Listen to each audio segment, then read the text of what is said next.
Hello guys, तो I hope आप सब ठीक होंगे। तो आज हम करने वाले हैं काल। काल यानी कि जिसे इंग्लिश में बोलते हैं टेंसेस। आपने इंग्लिश में टेंसेस तो बहुत पढ़े होंगे, पर आज हम हिंदी में जानेंगे कि टेंसेस होते क्या हैं। तो चलिए पहले जो काल है उसका परिचय पढ़ लेते हैं। क्रिया के जिस रूप से क्रिया के होने का समय तथा उसकी पूर्णता या अपूर्णता का बोध हो उसे क्या कहते हैं? काल।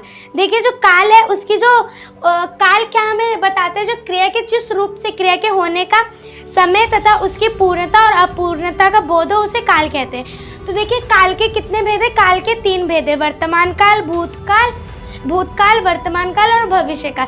देखिए भूतकाल में क्या होता है? जो हम कर चुके हैं, यानी कि इंग्लिश में जैसे आप भूतकाल के बारे में पढ़े होंगे पास्ट टेंस। तो भूतकाल यानी कि जो हम कर चुके, जिस वर्ड में था लगता होगा वो मतलब भूतकाल। और वर्तमान काल मतलब जो अभी हम कर रहे हैं। वर्तमान काल में जैसे है, रहेगा, हो या फिर कुछ इस तरह की जो लास्ट में वर्ड लगेंगे वो वर्तमान काल हो जाएगा। और भविष्य काल जो हम करेंगे, मतलब जैसे हम लोग कहते हैं ना कि हम लोग अपने फ्यूचर की प्लानिंग करेंगे, तो वो किस में आ जाएगा? भविष्य काल में। और इंग्लिश में भूतकाल को बोलते हैं पास्ट टेंस, वर्तमान काल को प्रेजेंट टेंस और भविष्य काल को फ्यूचर टेंस। तो चलिए अब हम भूतकाल के डेफिनेशन को थोड़ा पढ़ते हैं।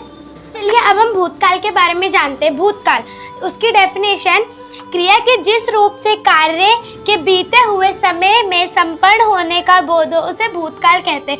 इस डेफिनेशन में बताया जो क्रिया जो हम काम कर चुके हैं उस समय के होने का बोध संपन्न हो उसे भूतकाल कहते हैं।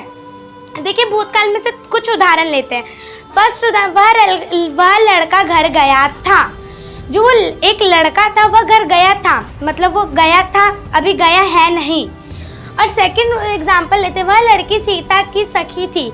वह लड़की सीता की सखी थी, सखी मतलब दोस्त। जो वह लड़की थी सीता, जो एक नाम की लड़की थी उसकी दोस्त थी, पर वो अब है नहीं। वो पहले भूतकाल में थी पर वर्तमान काल में नहीं है। और थर्ड एग्जाम्पल, वह उसका घर था।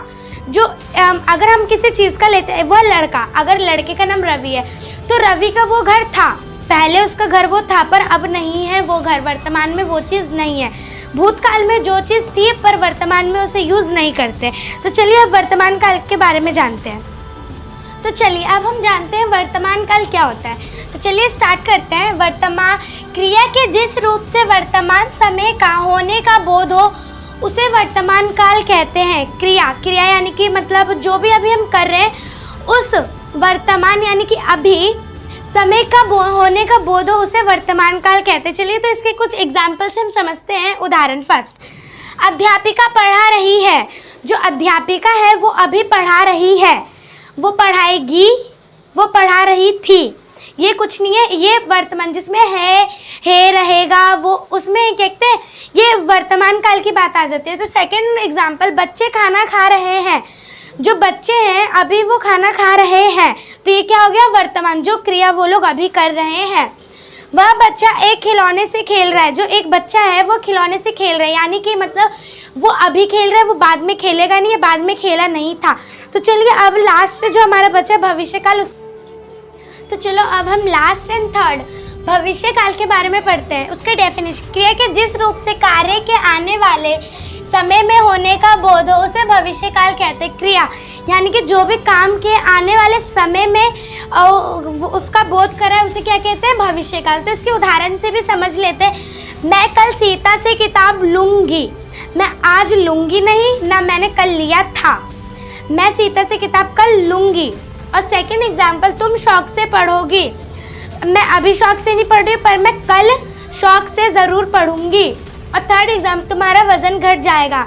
जो किसी मान लो किसी लड़की है, उसका जो वज़न ज़्यादा और उसका वज़न ना जो घट जाएगा, मतलब वो अभी घटेगा नहीं, वो घट जाएगा। तो thank you for watching. I hope आपको ये वीडियो पसंद है और अपने घर में खुद से 3-4 एग्जाम्पल्स लेके उसे कहते हैं बताने की कोशिश करने की वर्तमान काल है, भूतकाल है, अब भविष्य काल है। Thank you for watching.